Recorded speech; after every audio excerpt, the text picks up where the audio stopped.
Hello, very good morning dear student. आज 7th class में जो हमारा पहला टॉपिक चल रहा है न्यूट्रिशन इन प्लांट्स, ठीक है ना। आज का जो पिछला हमारा टॉपिक था वो था फोटोसिंथेसिस। क्या था? फोटोसिंथेसिस मतलब प्लांट अपना भोजन कैसे बनाते हैं। आज का जो टॉपिक है ना वो फैक्टर्स अफेक्टिंग फोटोसिंथेसिस यानी प्रकाश संश्लेषण को प्रभावित करने वाले कारक कौन कौन से हैं। तो पहला तो हो जाएगा CO2 एंड वाटर। हमेशा वही चीज प्रभावित करती है जो उसके अंदर पार्टिसिपेट करती है, ठीक है ना। जैसे लाइट। तीसरा हो गया टेम्परेचर, और फोर्थ पे हो गया आपके अदर फैक्टर्स। अदर फैक्टर्स में ले लिया मैंने क्लोरोफिल। सबसे पहले बात करते हैं CO2 की और वाटर की। अब देखो, प्लांट फोटोसिंथेसिस की प्रोसेस तभी करेगा जब उसको वाटर और CO2 भी मिलेगी, क्योंकि अगर पानी की कमी हुई तो श्योर है पौधा तो जल जाएगा, तो होगा नहीं। और CO2 नहीं मिलेगी तो पौधा अपना भोजन बना नहीं पाएगा, क्योंकि CO2 के बगैर ऑक्सीजन बनेगी नहीं। हमने देखा था कि CO2 से क्या बन रही थी, ऑक्सीजन। CO2 से बन रहा था ग्लूकोज, यानी भोजन में ग्लूकोज तो CO2 से बनती है। अगर ग्लूकोज CO2 कम हो जाएगा तो ग्लूकोज बनेगी नहीं, ज्यादा होगा तो और जहरीली हो जाएगी, गैस का निर्माण ज्यादा, और वाटर भी ज्यादा हुआ तो पौधा जल जाएगा। लाइट यानी प्रकाश, बिना लाइट अगर सनलाइट होगी नहीं, जैसे इसमें काम आती है सनलाइट। फोटोसिंथेसिस प्रोसेस में क्या आती है? सनलाइट, सूर्य की ऊर्जा। अब सूर्य की ऊर्जा जब प्रॉपर आएगी नहीं तो पौधा अपना विकास कर नहीं पाएगा, यानी पौधा अपना डेवलपमेंट नहीं करेगा, तो फोटोसिंथेसिस की प्रोसेस होगी नहीं, यानी वो अपना फूड बनाएगा नहीं। टेम्परेचर, तापमान भी ऊपर नीचे होने से, टेम्परेचर तापमान भी कम ज्यादा होने से पौधे को फर्क पड़ेगा।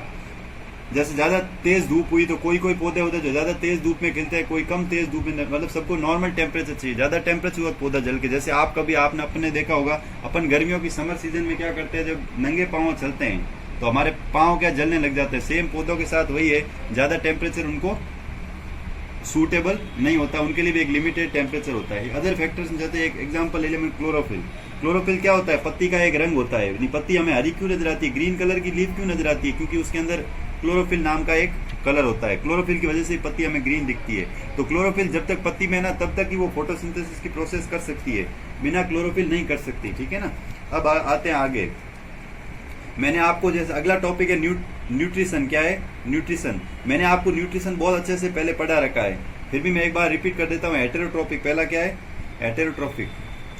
हेटेरोट्रोपिक न्यूट्रिशन इन प्लांट। ये होता है, हेटेरोट्रोपिक को बोलते हैं स्वपोषी। ये भी मैंने बताया था, स्वपोषी। स्वपोषी का मतलब होता है जो अपना भोजन स्वयं बनाते हैं। कौन होते हैं? Green plants. कौन होते हैं? Green plants. ग्रीन प्लांट को हेटेरोट्रोप, जो डायरेक्टली और इनडायरेक्टली, या तो डायरेक्टली अपना भोजन खुद बनाएंगे या इनडायरेक्टली अपना भोजन खुद बना, मतलब जो दे डिपेंड डायरेक्टली और indirectly on green plant their nutrition. अब देखो, प्लांट है ना, प्लांट बिना क्लोरोफिल के अपना भोजन बना, दे डिपेंड डायरेक्टली और indirectly green plants for their nutrition, so they are called heterotrophic and they mode nutrition called heterotrophic. अब देखो हेटेरोट्रोप के अंदर कौन आएगा? देखो हेटेरोट्रोप के अंदर प्लांट आ गए। फिर देखो अगला है, हेटेरोट्रोप में भी अलग अलग प्रकार का है। पहला है सेप्रोफाइट। क्या है? सेप्रोफाइटिक। इसको अलग अलग टाइप में डिवाइड किया। पहला है सेप्रोफाइटिक न्यूट्रिशन, देखो ध्यान से, ठीक है ना। पहला है सेप्रोफाइटिक। सेप्रोफाइटिक में क्या है? देखो, in this mode nutrition the unicellular organism like bacteria and fungi. इसमें क्या आएगा? एक बैक्टीरिया और एक फंजाई, ठीक है, ध्यान से देखना। हाँ, like bacteria and fungi and absent nutrition from dead and decaying matter. जो बैक्टीरिया और फंजाई होते हैं ना, वो डेड और डिकेइंग, यानी डेड और डिकेइंग, जो यानी मरे हुए, मृत और सड़े गले जो पदार्थ होते हैं, मृत और सड़े गले पदार्थ कौन खाता है? बैक्टीरिया और fungi. These are non green in colour, क्योंकि वो ग्रीन कलर में, जो सेप्रोफाइट न्यूट्रिएंट वो नॉन ग्रीन कलर में होंगे। देखो, the mushroom we eat, the moulds that grow bread and rotting fruit are all fungi. जैसे इसका एक एग्जांपल देता हूँ, सेप्रोफाइट का मशरूम क्या देता है? मशरूम रेड कलर की भी होती है, व्हाइट कलर की भी होती है। आपने गांव में आप जिसको बोलते हैं फूंबी, मारवाड़ी में क्या बोलते हैं? फूंबी या थूंबी, जो भी आप बोलते हो, उस फूंबियों की जो सब्जी मार्केट में मिलती है, हम बना खाते हैं, उसी को मशरूम कहते हैं। जिसको खाने से ऐसा कहा जाता है कैल्शियम बहुत होता है उसमें, उससे हड्डियां मजबूत होती है, तो वो होता है सेप्रोफाइटिक न्यूट्रिशन। किसके अंदर होता है? मशरूम के अंदर, ठीक है ना। बहुत अच्छा उदाहरण है मशरूम। उसके बाद अगला एग्जांपल ले लेता हूँ, पैरासाइट। इसी का दूसरा है पैरासाइटिक। क्या है? Parasitic nutrition.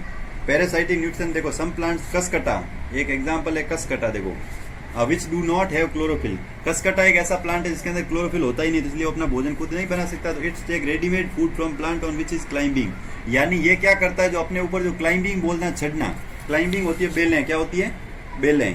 यानी क्लाइंबिंग, जो उसके ऊपर जो बेलें चढ़ती है ना, उन बेलों के द्वारा ये क्या करेगा, उधर फूड मतलब उन बेलों से सारे वो प्रकाश संश्लेषण क्रिया करके उनसे भोजन प्राप्त कर लेगा, उनको बदले में अपने रहने की जगह दे देगा। ये कसकटे का खासियत होती है। It is called a parasitic and organism plant on which a parasite live in called the host.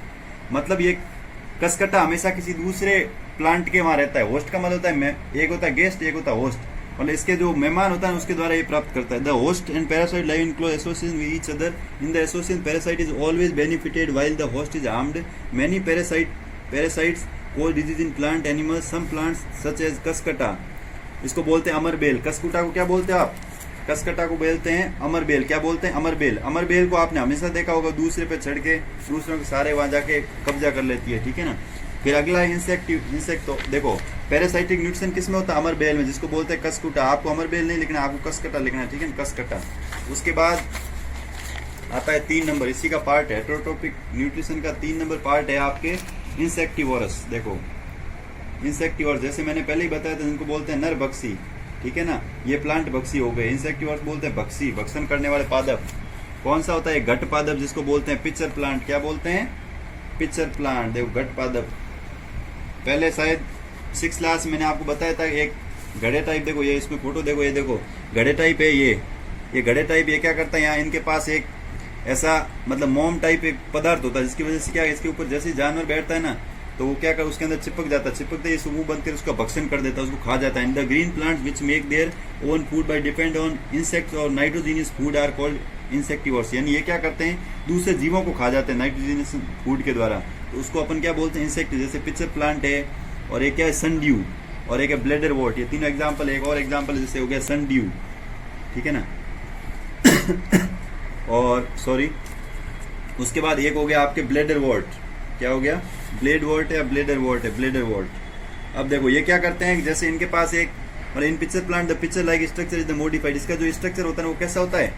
घड़े की तरह, इसलिए इसको घटपादप भी कहते हैं हिंदी में। The apex of leaf forms of lid which can open. जैसे ही वो क्या करता है, close the mouth of pitcher, उसके ऊपर जैसे ही कोई आएगा, मतलब छोटा सा कीटाणु आके बैठेगा, जो माइक्रो ऑर्गेनिज्म होते हैं वो आके बैठेंगे, और वो सीधा क्या करेगा, उसको मुंह को बंद कर देगा, उसका भक्षण करेगा, उसको खा लेगा। There are hair inside the pitcher plant which are directed downwards. When insect lands in pitcher the lid close and trapped insect get and tangled into the air. उसके हेयर जो होते हैं उसके चिपक जाता है। फिर अगला देखो, अगला जो आ रहा है वो मोस्ट इंपोर्टेंट है, ध्यान देना, सिम्बायोसिस। क्या बोलते हैं? सिम्बायोसिस। अब इसमें देखना सहजीवी, ये होते हैं सहजीवी पादप। कौन से होते हैं?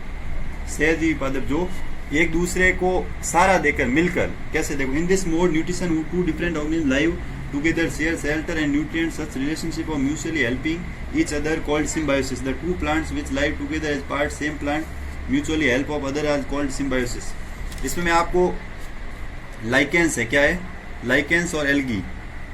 लाइकेंस इसका हो गया उदाहरण, जैसे called lichens A chlorophyll containing partner which is an algae and a fungal. और लाइकेंस के ऊपर एल्गी या फंगल, एल्गी या फंजाई का होना, ये दोनों के रिलेशन। अब इसका मैं आपको एक नॉर्मली अपने रेडीमेड तरीके से एग्जांपल देता हूँ, ध्यान से देखना क्या होता है। देखो जैसे आप लोग गए, ठीक है ना, एक होता है हस्बैंड वाइफ का रिलेशन। कैसा होता है? हस्बैंड वाइफ का रिलेशन। और एक होता है आपके पड़ोसी का रिलेशन, नेबरहुड का, ठीक है ना। जैसे एक आपकी हस्बैंड एक वाइफ है और एक नेबरहुड हो गया, या जैसे मैंने हस्बैंड वाइफ को छोड़ते हैं, भाई भाई का लेते हैं, भाई और भाई यानी ब्रदर ब्रदर का।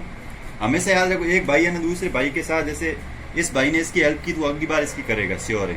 लेकिन दूसरा कोई भी होगा ना तो वो आपकी हेल्प वापस करे, कोई जरूरी नहीं है, ठीक है ना।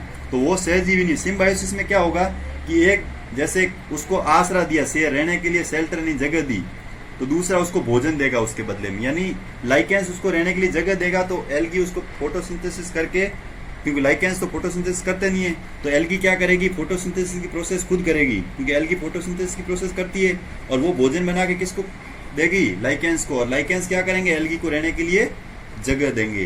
तो ठीक है ना। तो ये जो हमारा टॉपिक था फूड वाला, सॉरी पहला टॉपिक था न्यूट्रिशन इन प्लांट, वो हो चुका है कंप्लीट। आज के लिए बस इतना ही। अगली सभा करेंगे अगली क्लास में। जय हिंद, जय भारत।